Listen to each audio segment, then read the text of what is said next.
আমার প্রিয় ক্রিকেটার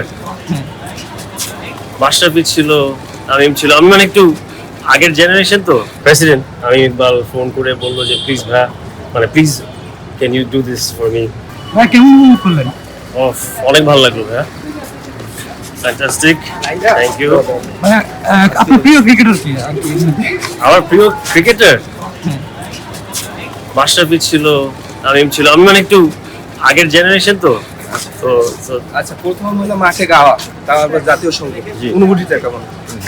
ভাইয়া বলে বোঝাতে পারবো না, এত ভালো লাগছে। ওদিকে, হ্যাঁ। সেরকম ছিল, সেরকম ফাটাফাটি লাগছে।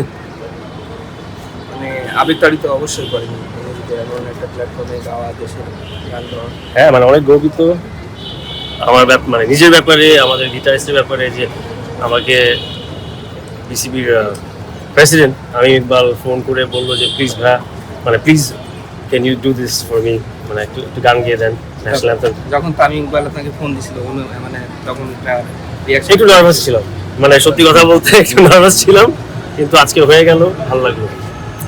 কেমন প্রত্যাশা, বাংলাদেশ কেমন করবে?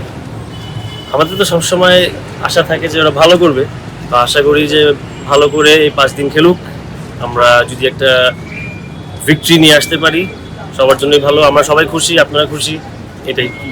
বাংলাদেশের কারোর প্রতি মানে কোনো প্রত্যাশা আছে কিনা, সেঞ্চুরি বা 5 উইকেট নেওয়ার এমন, বা আপনার পছন্দের কারো, মানে আপনি দেখতে চাইবেন ভালো কিছু করা?